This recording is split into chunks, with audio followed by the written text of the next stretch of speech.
Rádio Ilha Capital, 100% gaúcha. Sejam bem-vindos.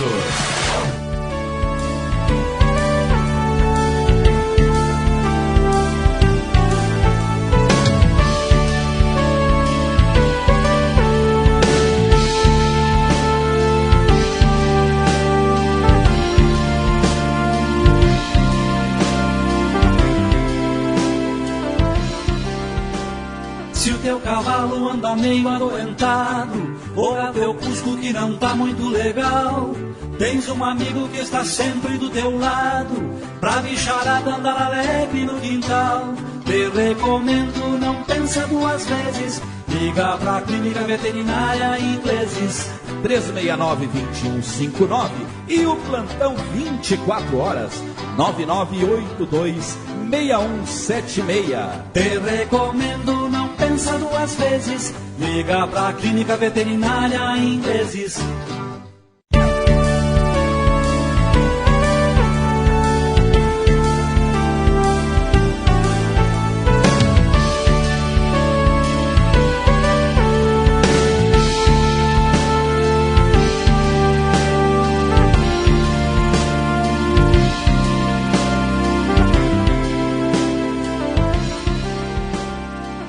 Salve amigas e amigos da Rádio Ilha Capital, programa Ágora RS. No dia 17 de dezembro de 2014, eu recebi um presente de aniversário com a seguinte dedicatória: Mano amado, leia, releia, exercite e se transforme em um ser consciente. Te amo, Zeco. De lá para cá, tenho me esforçado para fazer exatamente o que ele me desejou lá em 2014. Zeco é um nome carinhoso, o apelido, vamos dizer assim, que a nossa família deu para José Regis Jardim Garcia, meu irmão mais moço. Somos 5 e ele é a rapa do tacho. Por coincidência ou não, temos muita afinidade de pensamentos no sentido filosófico, no sentido de encarar a vida, ou de ver a vida, ou de perceber os desafios que a vida nos proporciona de uma determinada maneira. De uma maneira propositiva, de uma maneira desafiadora. E é baseado nisso que eu resolvi experimentar um formato novo do nosso podcast Ágora RS, que não seria entrevista. Seria um formato parecido ou inspirado em um dos podcasts que eu gravei com o grupo de estudos sobre o autoconhecimento há uns meses atrás. É um estudo que se faz, hoje a gente está usando a plataforma do Google Meet para poder nos conectarmos, mas é um estudo que fazemos de determinado autor, a escolha do grupo. A maioria escolhe um autor da sua preferência, mas que lide estritamente sobre esse assunto, autoconhecimento.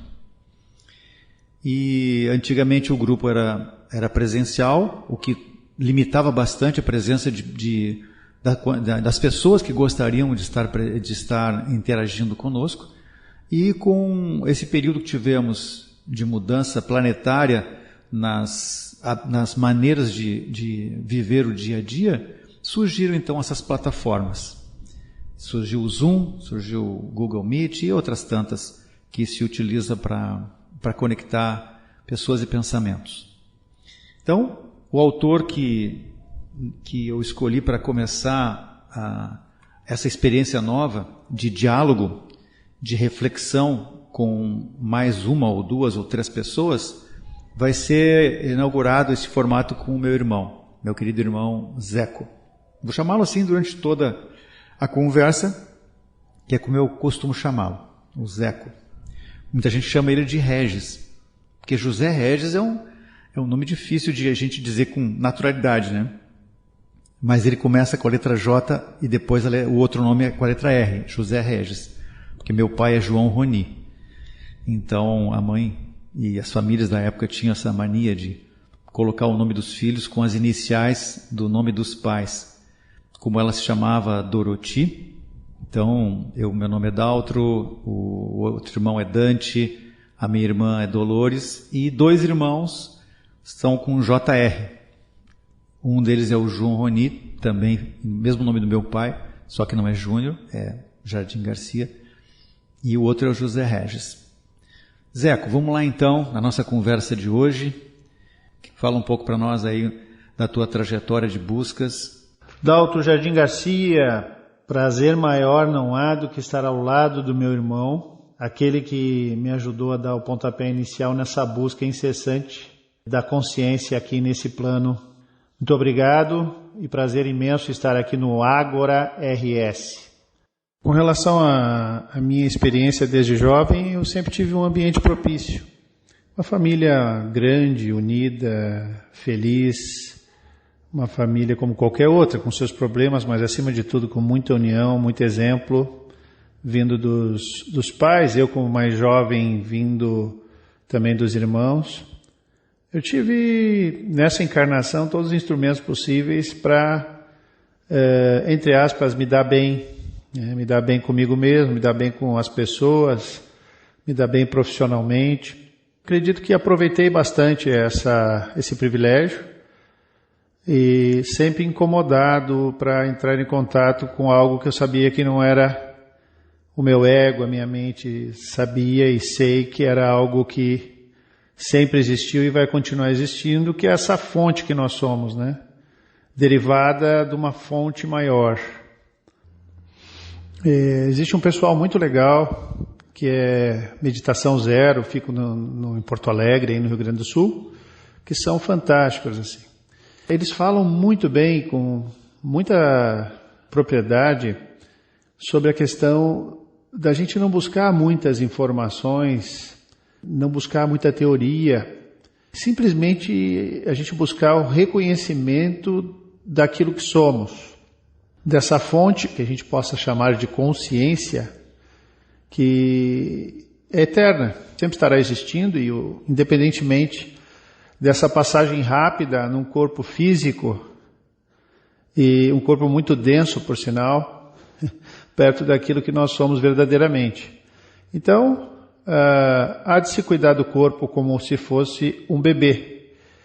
Nós não temos tanto carinho com as crianças, tanto zelo, né? Cuidamos da higiene, cuidamos do sono, cuidamos de tratar bem as doenças, cuidamos da alimentação. Então é assim que a gente tem que cuidar esse bebê que nós criamos junto com a fonte original, né? A fonte primária de todas as coisas que muitos de nós entendemos como Deus.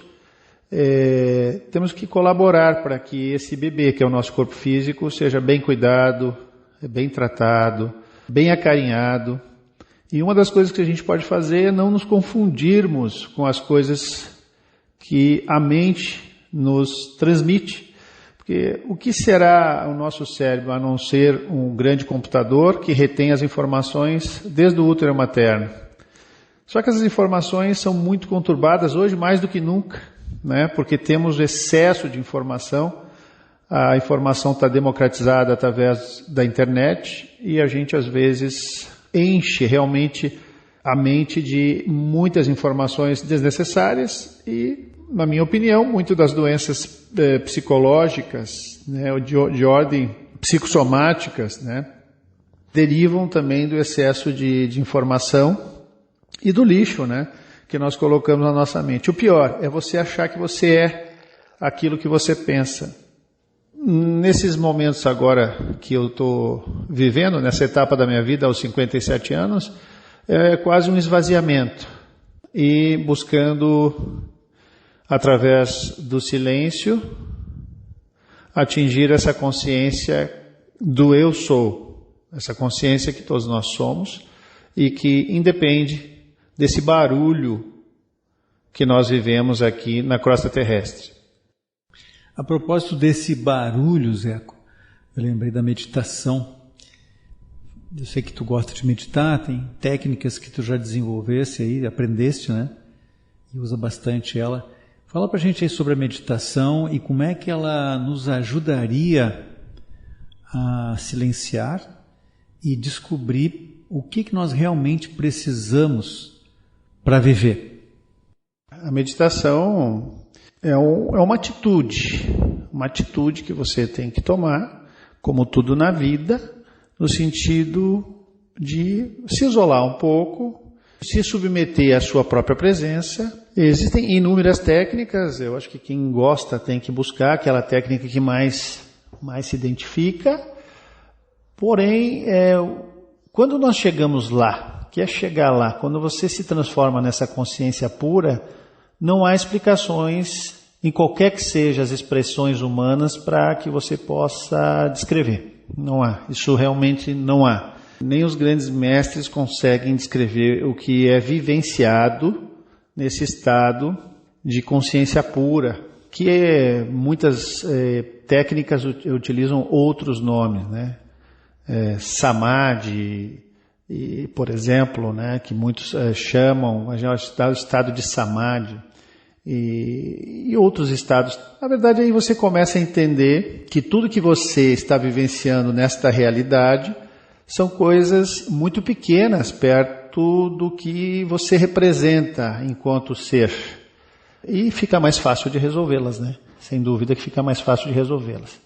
Mas é mais fácil para o ego lidar com as coisas concretas, né? As coisas do dia a dia, as coisas ligadas à sobrevivência.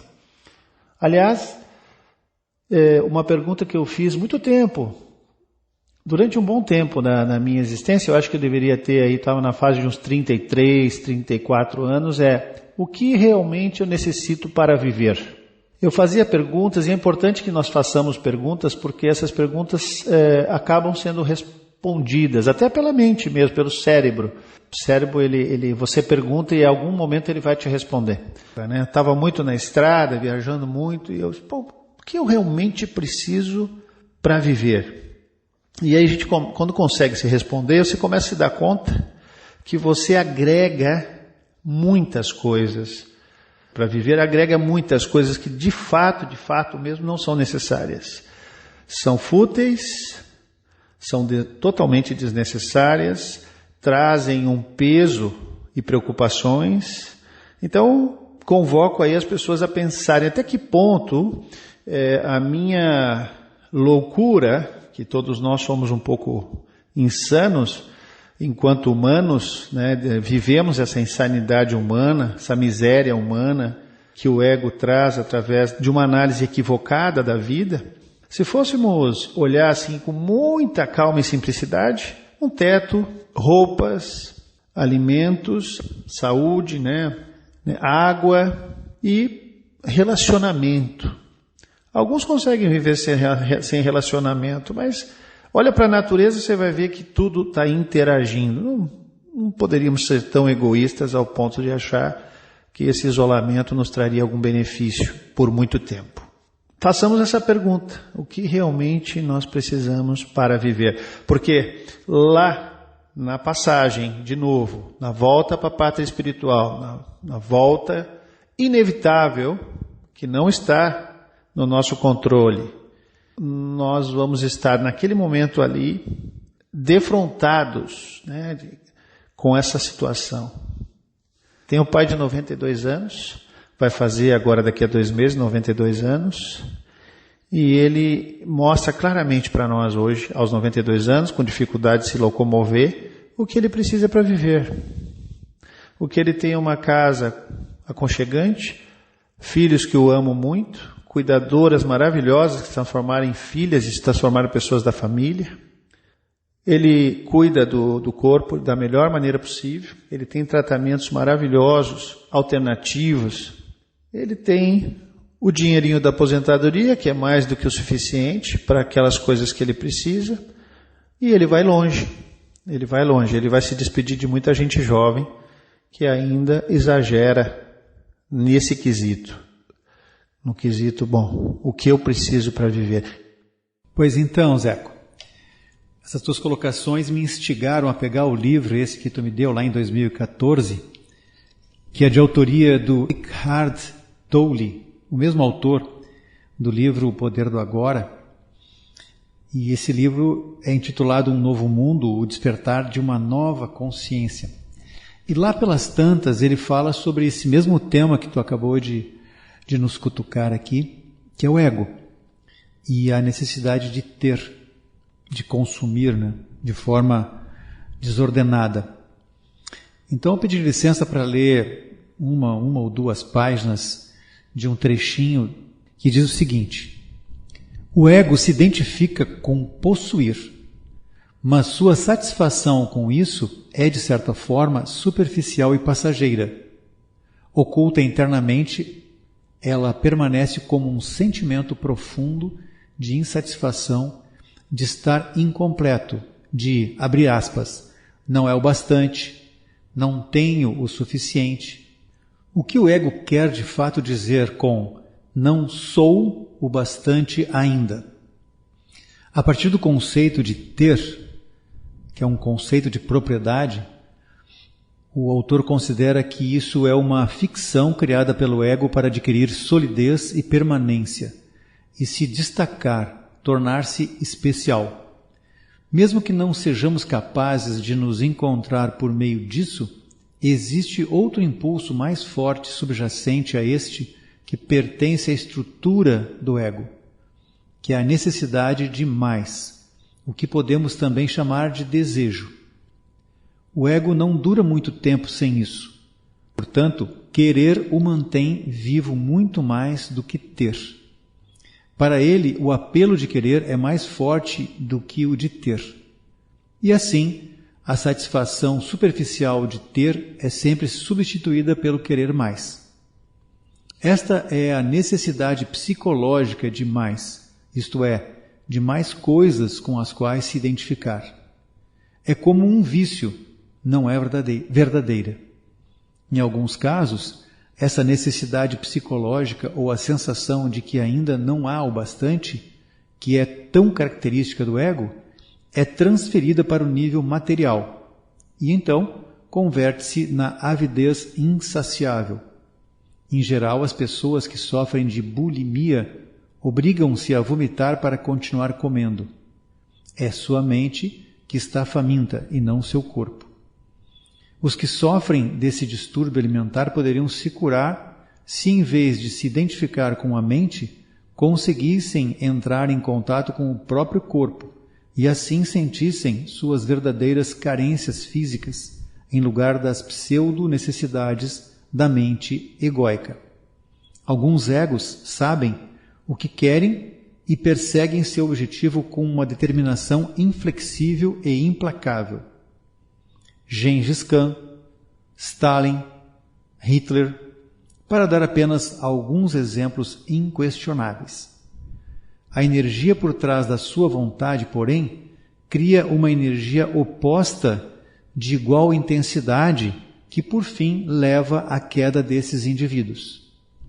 Nesse ínterim, eles se tornam infelizes e fazem o mesmo com muitas pessoas, ou, como mostram episódios clássicos, criam o inferno sobre a terra. A maioria dos egos tem vontades conflitantes. Eles querem coisas diferentes em momentos distintos. Ou talvez nem saibam o que desejam. Só sabem o que não querem, o momento presente. Desconforto, desassossego, tédio, ansiedade, insatisfação, tudo isso é resultado da vontade insatisfeita. Como querer é algo estrutural, nenhum acúmulo de conteúdo consegue oferecer uma satisfação duradoura enquanto essa estrutura mental está em ação. O desejo intenso, que não tem um objetivo específico, costuma ser encontrado no ego ainda em desenvolvimento dos adolescentes. É por isso que alguns desses jovens vivem num estado permanentemente de negativismo e insatisfação. Assim, nós, humanidade, ficamos condenados a agir de acordo com esses pensamentos inconscientes, a buscar e não encontrar, pois, quando eles entram em ação, nenhum bem, nenhum lugar, nenhuma pessoa, nenhuma condição jamais nos satisfaz. Não há conteúdo capaz de atender nossa vontade enquanto a estrutura egóica permanece atuante. Não importa o que tenhamos nem o que venhamos a conquistar, não seremos felizes.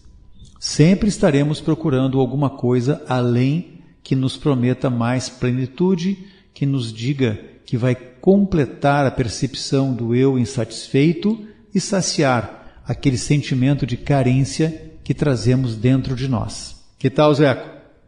Manda aí reflexões agora a respeito desses trechos lidos aqui do Eckhart Tolle.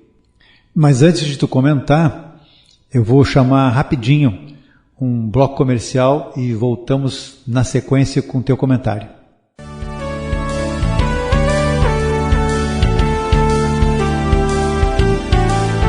Rádio Ilha Capital é bem melhor. Combustível de qualidade, troca de óleo, lavação no Posto Santana tem. Loja de conveniência, padaria também tem. Atendimento de primeira no Posto Santana tem. No Posto de Combustível Santana você vai encontrar um centro comercial para atender melhor você. Venha logo para o Posto de Combustível Santana, Rodovia João Gualberto Soares, 7145 no Rio Vermelho.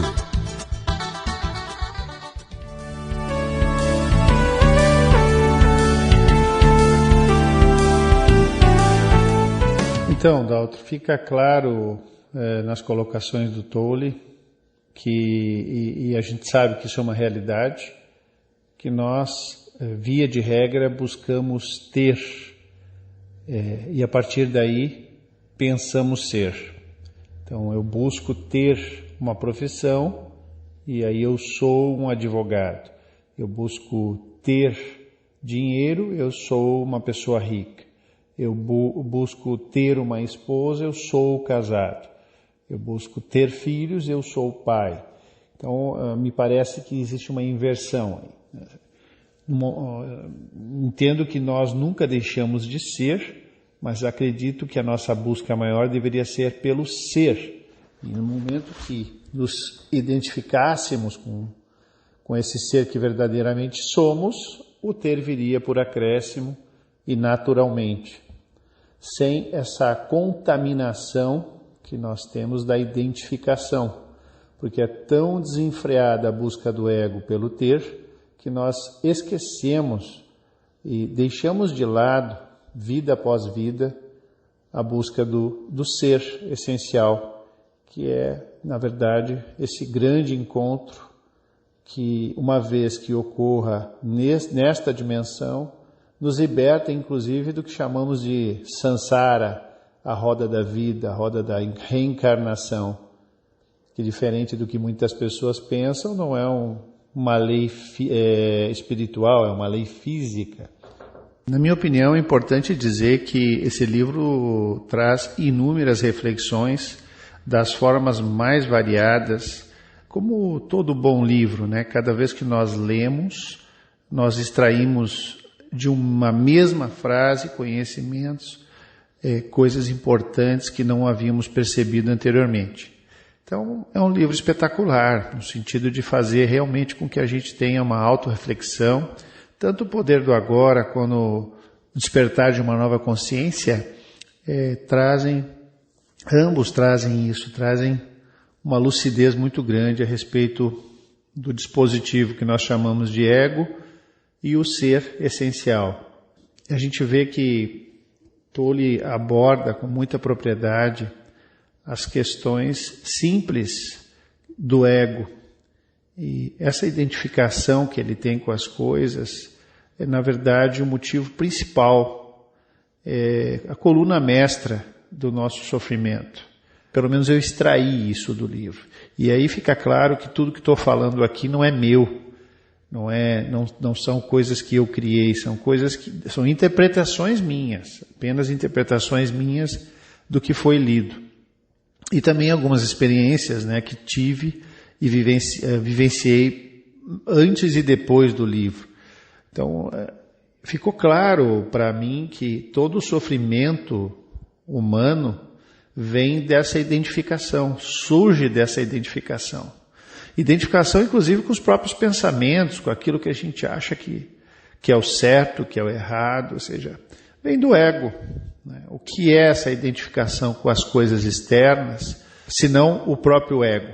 Então, A partir desse momento fica um pouco mais fácil da gente perceber esse dispositivo egóico sofrendo, passando por momentos ruins, choros, muito sofrimento, muita identificação com as próprias crenças.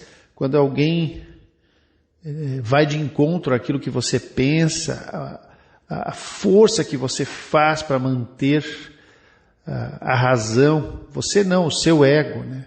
Para manter a razão, para ter a razão, para ser mais inteligente, para realmente ter argumentos, propriedade, para dizer o que você está dizendo. Enfim, é impressionante como na maior parte do tempo a gente é movido pelas nossas crenças e você pensa assim, poxa, mas como é que eu faria se não fosse assim? Bom, precisamos experimentar. Provavelmente falaríamos 90% a menos, muito menos. Não sei quem falou, talvez tenha sido o Osho, que disse que se nós fôssemos falar somente a verdade, falaríamos 10% apenas do que nós costumamos falar. Porque os 90% do que falamos são achismos, são ilusões, são viagens nossas a respeito de alguns assuntos e, de fato, muitas das vezes não está calcado em uma verdade. Então, esse dispositivo que é o ego precisa ser diariamente, se possível, identificado, precisa ser percebido pelo ser. E a meditação é um grande instrumento que nos permite fazer isso. Ou seja, identificar os pensamentos, identificar alguns sentimentos e, através do próprio corpo, daquilo que passa e deve ser acolhido como pensamento, aquilo que passa e que deve também ser acolhido como sentimentos, como emoções, que reflete inclusive no próprio corpo, vibra no corpo, dói no corpo, nos faz perceber esse dispositivo, como eu falei, que chamamos de ego, latente, assim. Ele fica muito, muito visível, fica exposto. E nesse momento é a nossa chance de perceber que alguém observa esse aspecto. Alguém, um pano de fundo, está observando. Começamos aí sim a entrar no que podemos chamar de ser, o eu sou. Quando a gente começa a esvaziar todo esse ruído, esse barulho chamado pensamento, né? Pensamentos que passam desenfreadamente, sentimentos, sensações, e isso tudo vai passando e nós não rejeitamos, vamos acolhendo até o ponto que isso se esvazia. E quando isso se esvazia, lá estamos nós, em essência, com uma amplitude que a mente não entende, com uma paz jamais experimentada aqui e com a sabedoria de tudo que já passamos e ainda iremos passar. É fantástico, é um caminho muito bonito, mas ele fica mais bonito ainda quando a gente aceita o que vem, aceita cada situação da vida, porque vem com a nossa assinatura. Afinal de contas, nós criamos a nossa própria realidade. Deus não tem nada a ver com isso. Deus nos deu a vida eterna, Deus nos deu a chama eterna da vida, mas não interfere naquilo que nós construímos. Então, tudo que vem com a nossa assinatura. Seja uma coisa boa, seja uma coisa ruim, vem para nós. E aí, não há de se lutar contra isso, muito pelo contrário. Há de se aceitar, mesmo que haja algum sofrimento, há de se observar esse sofrimento, essa dor, essa rejeição, seja lá o que for, porque quando a consciência está presente, nenhuma dor e nenhum pensamento tem espaço. Só o que resta é esse ser que já existia, existe e continuará existindo eternamente. Então, olha só, vivemos num universo que tudo que nasce morre. Tudo que nasce, morre. Essa é uma regra desse universo que a gente está transitando, passando, aprendendo com ele. Tudo que nasce, morre. O que não morre somos nós, seres que somos oriundos dessa energia primária e que nos experimentamos de várias formas, em vários lugares do universo ou dos universos. Então, vamos transitando nas dimensões, experimentando, e quando a gente consegue entender que a aceitação é um dos grandes caminhos para o aprendizado que nós precisamos ter, fica muito mais fácil. Pois é, pegando tuas últimas palavras, tua última frase, tudo que nasce morre, eu percebi que a gente está muito preso ao tempo ainda, né, Zeco? A gente ainda está preso ao início e ao final. Por exemplo, o nascimento inicia uma jornada, a morte encerra uma jornada, dá uma sensação de coisa cíclica. Se nós considerarmos que a criação divina sempre existiu, que não teve início nem terá fim, aí nós vemos esse ciclo de nascimento e morte dentro desse universo maior, que é da essência do Criador, né? Sobre o tempo, eu lembrei de um outro capítulo do Tolle, em que ele faz uma diferença entre o tempo psicológico e o tempo do relógio. O ego necessita muito de deslocamento para o passado e para o futuro. Ele não consegue se dar bem no presente, o ego que nós temos, né? Quando eu falo ego que nós temos, eu não estou dizendo que é uma coisa ruim. Não podemos também achar que o ego é um castigo, né? Não, ele é uma ferramenta importantíssima, porque através desse ego é que eu estou me comunicando, seja contigo, seja com as pessoas com quem eu lido no dia a dia. Ele é um instrumento fantástico. Só que essa dimensão dele, que a gente não consegue administrar, é que nos deixa em dificuldades. Quando eu passo a me confundir com as coisas que eu tenho, com o relógio, com o carro, com a casa, com os títulos, com a conta bancária, eu desloco a minha essência para a superfície. Ou seja, eu penso que eu sou aquilo. Aí eu digo que eu tenho isso, eu tenho aquilo, e eu acabo dizendo de forma muito natural que eu tenho uma vida. Eu não consigo dizer, eu não me dou conta na hora que eu digo isso, que eu não tenho uma vida, eu sou vida.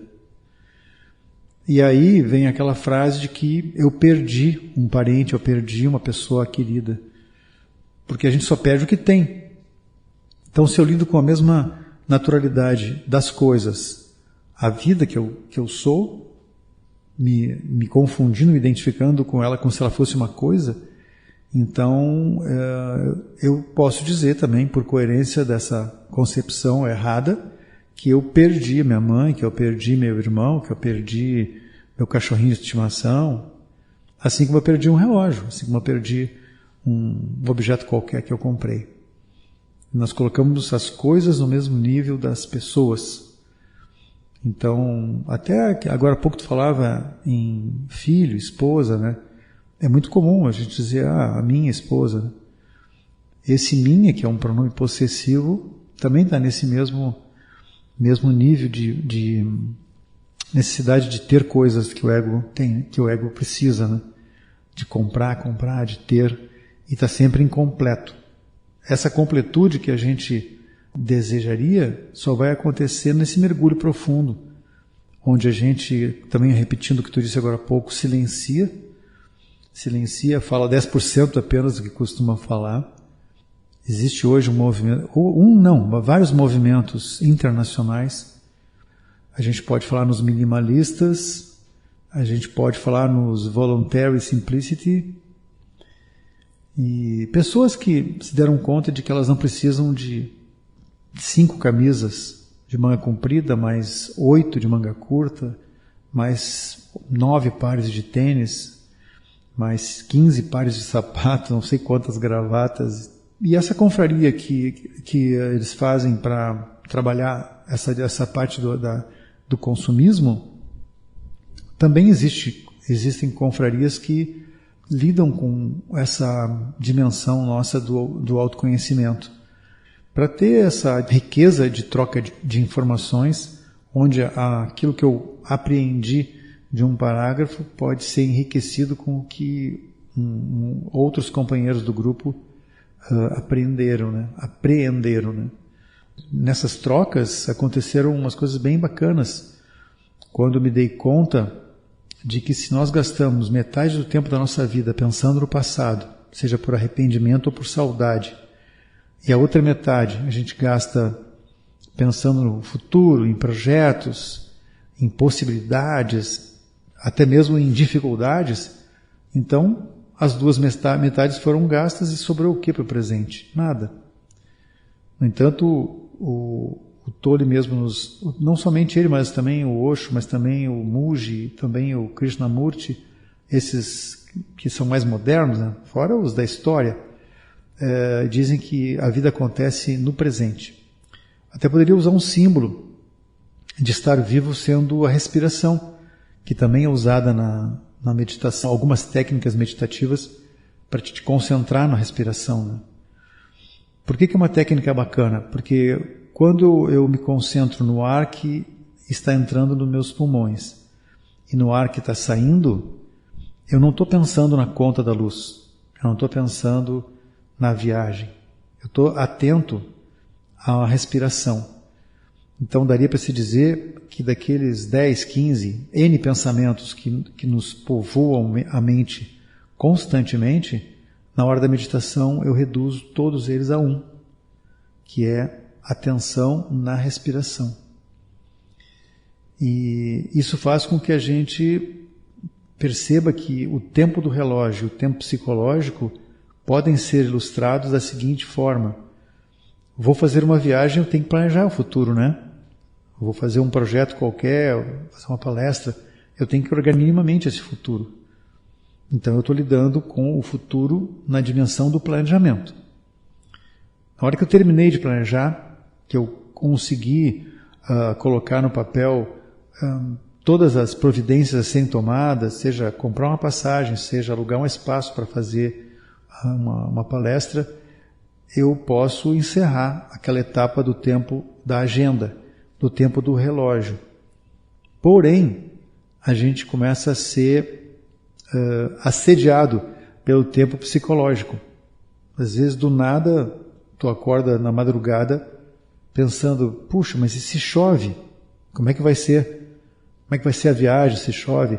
Como é que vai ser se o meu carro furar um pneu? Como é que vai ser se lá na hora da palestra não tiver também energia elétrica, o data show não vai funcionar, o microfone não vai funcionar?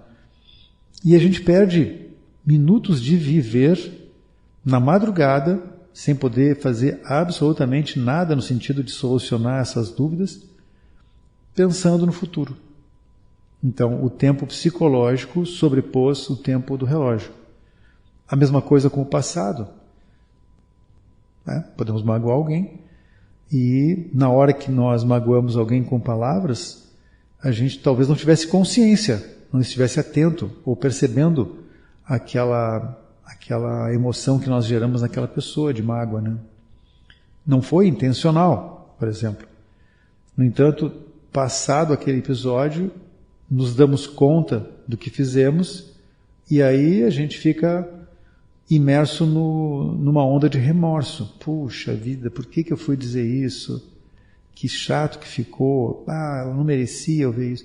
A gente vai lá, pede desculpas, se arrepende, tudo, mas aquela atitude de pedir desculpas, de procurar a pessoa, é uma atitude do presente.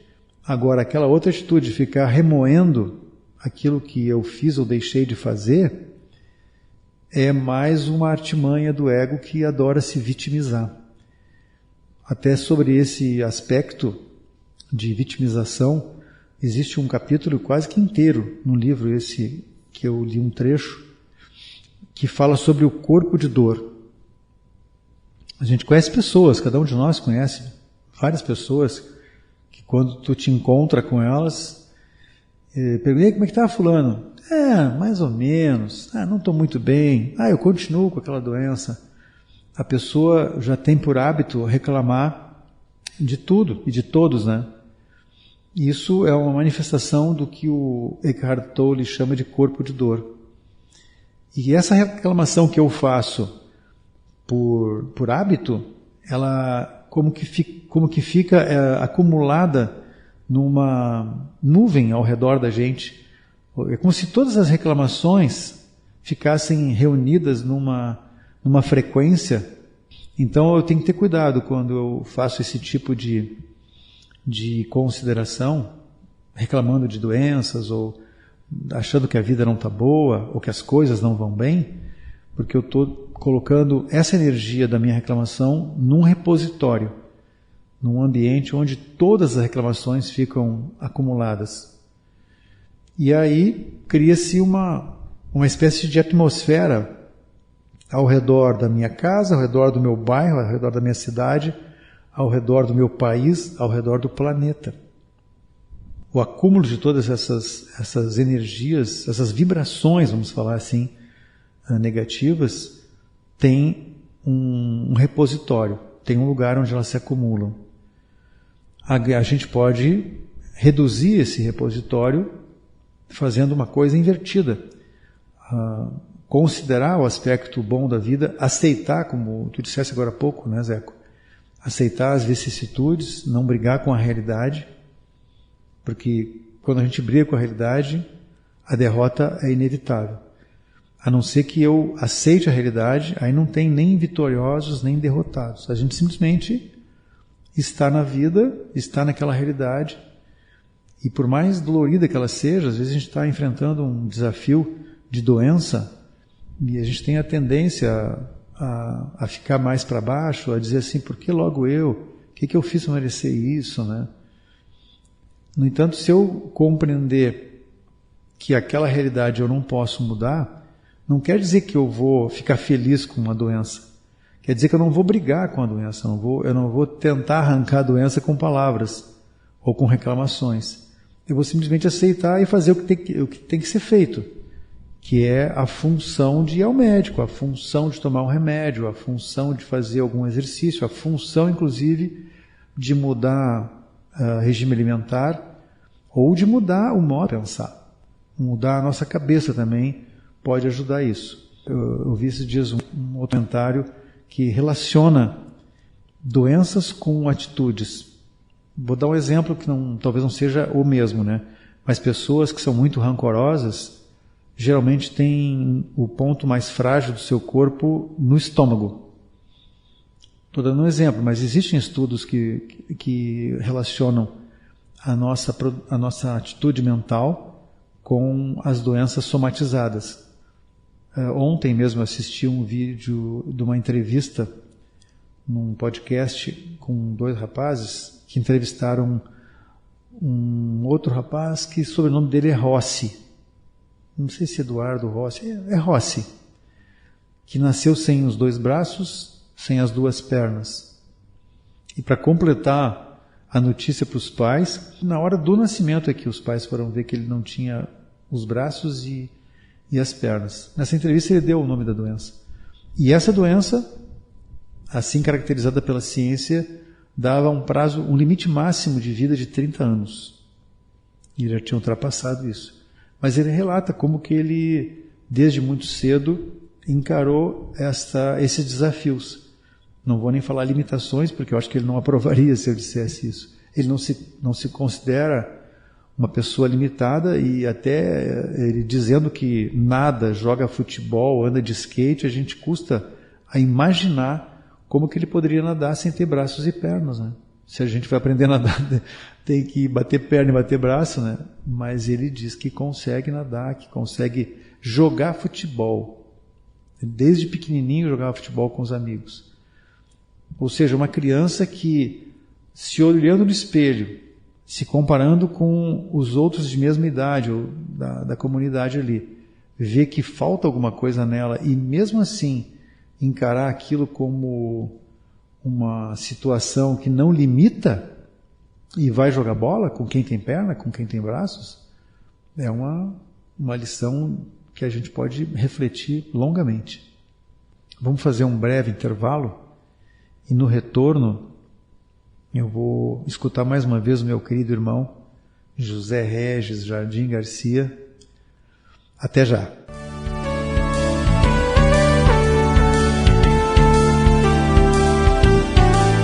Rádio Ilha Capital. Ilha da Magia, Florianópolis, Santa Catarina. Pensou em transporte, pensou 048 Turismo. Garantia de conforto, pontualidade e segurança. 048 Turismo conta com vans, micros e ônibus. A empresa conta com seguro total de passageiros, higienização diária e atendimento personalizado. Visite o nosso site www.048turismo.com.br. Aguardamos por você.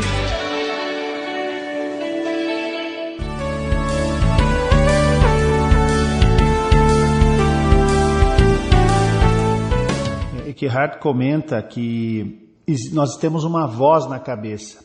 A voz na cabeça nada mais é do que os nossos pensamentos, que transitam numa velocidade absurda e desencontrados. Nós pensamos em pagar uma conta ao mesmo tempo que pensamos em almoçar, ao mesmo tempo pensamos em ir ao banheiro e sentimos alguma coisa com tudo isso. Quer dizer, é uma confusão muito parecida realmente com uma insanidade. Essa confusão vem piorando cada vez mais, porque as informações são cada vez maiores em número e quantidade e nós vamos cada vez mais nos confundindo então com essa voz na nossa cabeça, que são os nossos pensamentos.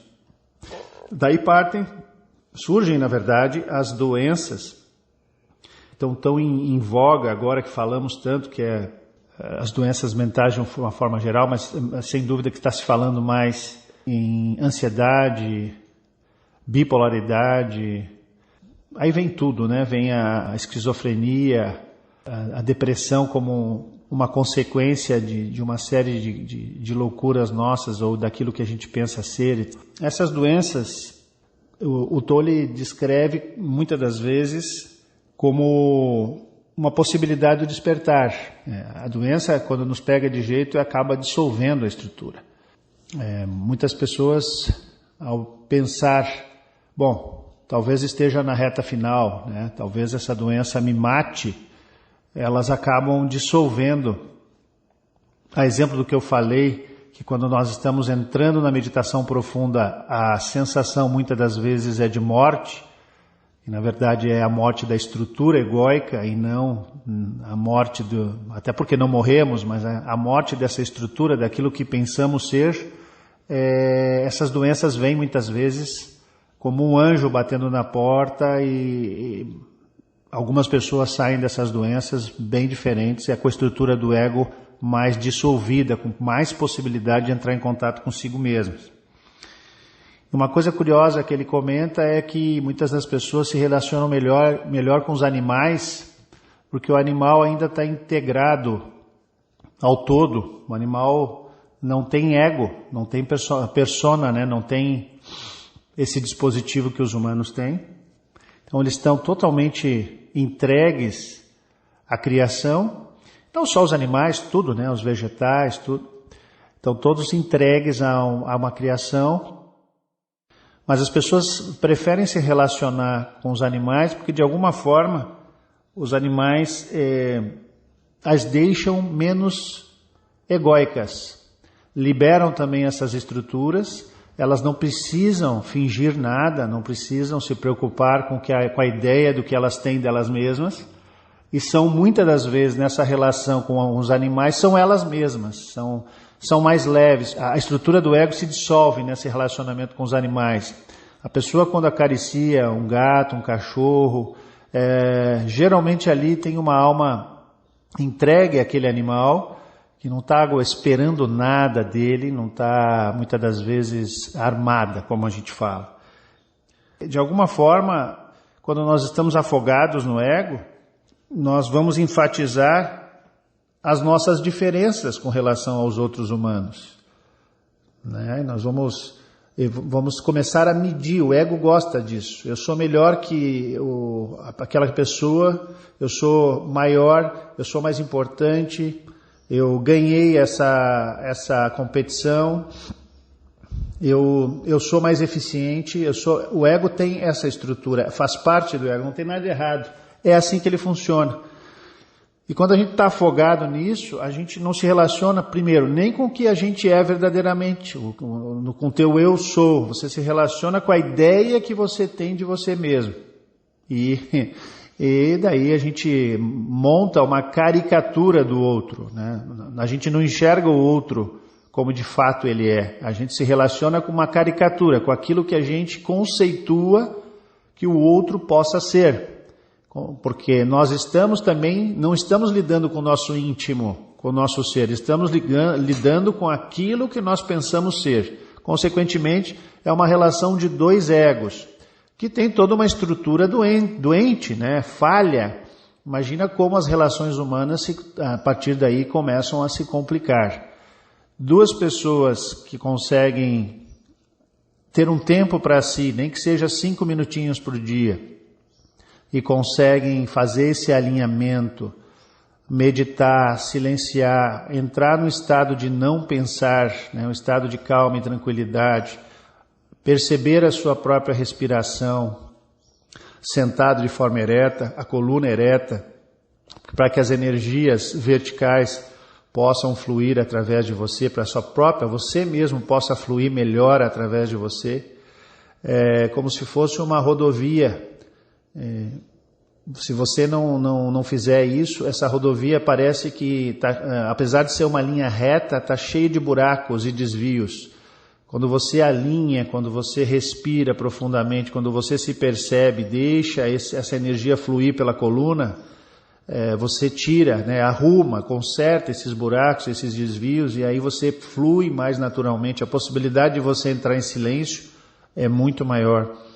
E quando você entra nesse silêncio que é você, pelo menos 5, 10 minutinhos inicialmente, que você se permite fazer isso, a tua relação, primeiro, com você mesma vai ser muito melhor, e não tenha dúvida que aí você vai passar a se relacionar com o que o outro de fato é, e não com o que você conceitua que o outro é. As relações humanas melhoram sensivelmente a partir daí, né? O Tolle fala muito sobre a natureza e ele tem ele pratica isso, né? Ele anda em meio à mata, ele gosta muito dessa relação, né?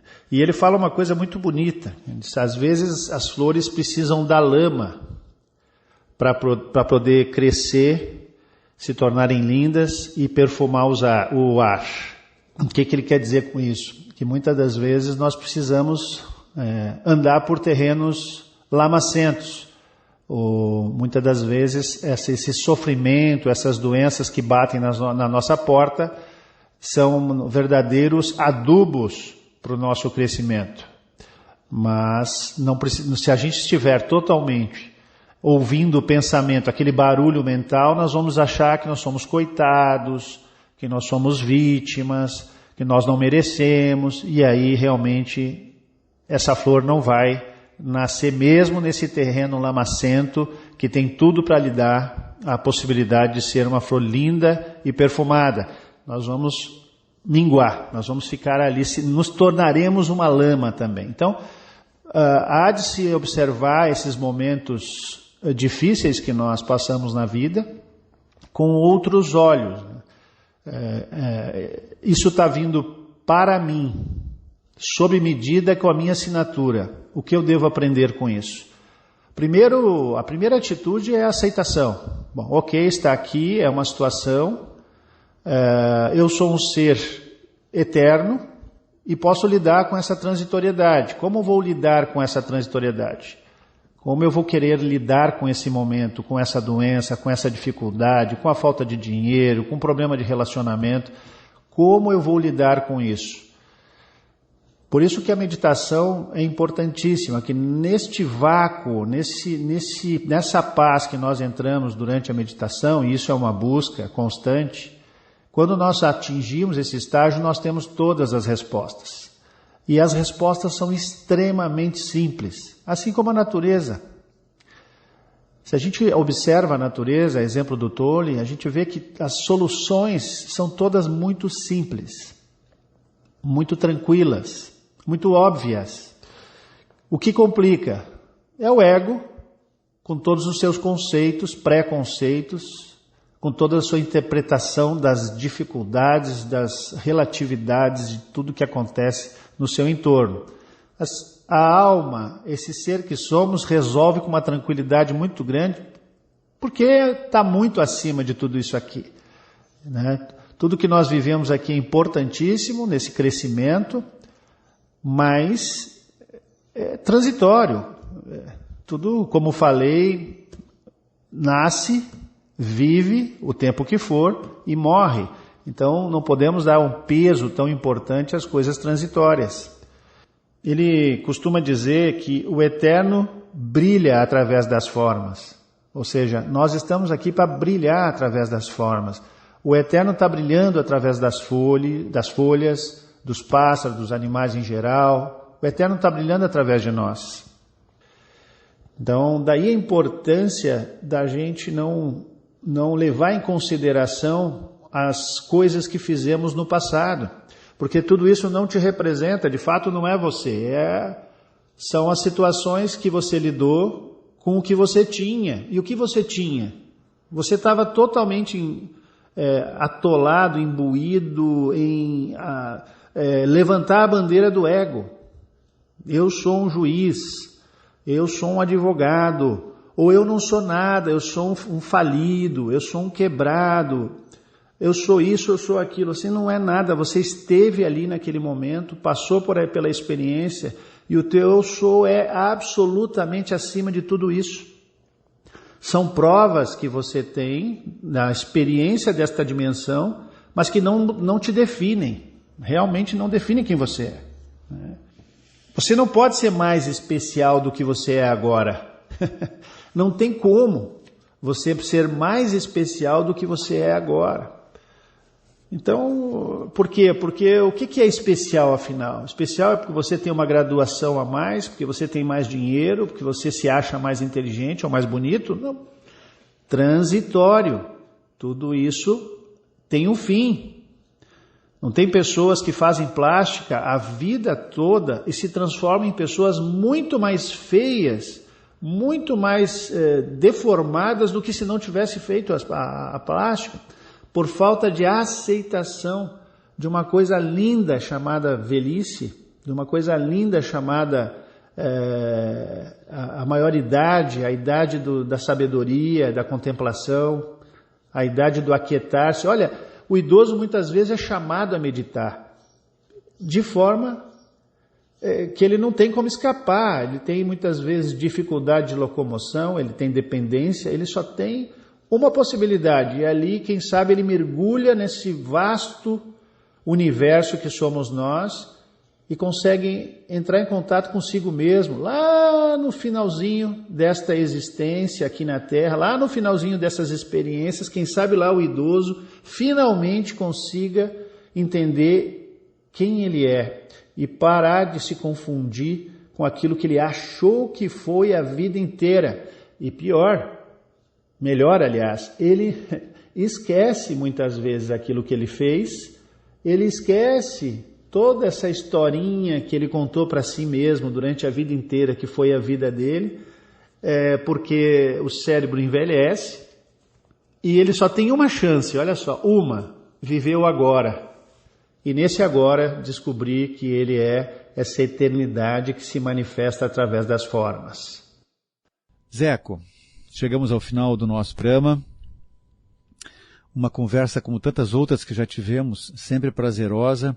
E por mais que a gente tenha a sensação de que os assuntos são os mesmos, sempre há um pitaco de uma novidade nessa interação que se faz através de um diálogo. A gente fez um passeio através dos reinos, animal, mineral, vegetal, humano. Percebemos que o ego não é um vilão, ele pode ser uma ferramenta muito útil para a gente viver na etapa em que nos encontramos. Etapa comparativamente aos outros reinos, parece que nós somos mais evoluídos, mas em algum momento nós comentamos que as plantas, não tendo ego, os animais também não tendo ego, produzem uma relação com os humanos diferente, porque os humanos não se resguardam, não se escudam na relação com os animais, assim como eles se resguardam na relação com os humanos, imaginando o que o outro está pensando de mim, o que os outros podem pensar de mim. Meu querido irmão, espero que tenhas um bom final de semana, na convivência aí com o nosso velho pai. Te agradeço mais uma vez e até breve. Então, Mano Daltro, muito obrigado pelo convite. Espero que seja uma de muitas vezes que nós vamos estar juntos, divagando, conversando a respeito de assuntos que consideramos importantes e fundamentais. Acredito piamente que todos nós precisamos, de alguma forma, atentar para aquilo que somos. Eu acho que o ser humano tem todos os instrumentos para criar a tal da vida eterna, trazer o céu para a terra. Sem dúvida. Realmente construirmos aqui algo que nem sequer conseguimos imaginar. E não só tecnológico, perfeito, mas acima de tudo coisas que têm a ver com a capacidade espiritual, né? Com a capacidade do ser em si. E para isso precisamos descobrir esse ser e deixar o ego com o seu papel, cada vez menos importante, mas necessário. Muito obrigado. Adorei ter tido essa conversa com você mais uma vez e pronto para outras. Maravilha. Tchau. Tchau.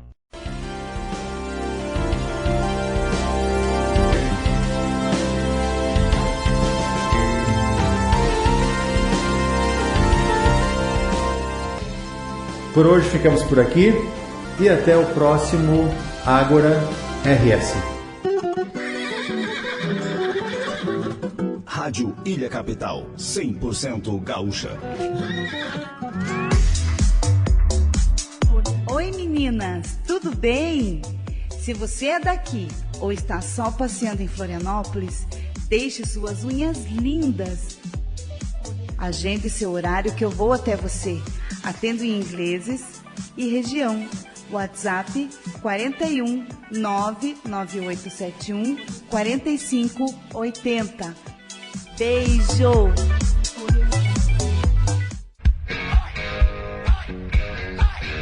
Você gosta de pedalar? Brutus Bike é o ponto seguro da sua pedalada. Serviços, peças, acessórios e equipamentos em geral. Brutus Bike, tratando sua bicicleta com carinho. Na rodovia João Gualberto Soares, 17317, na Barra da Lagoa. Brutus Bike, 999-646883.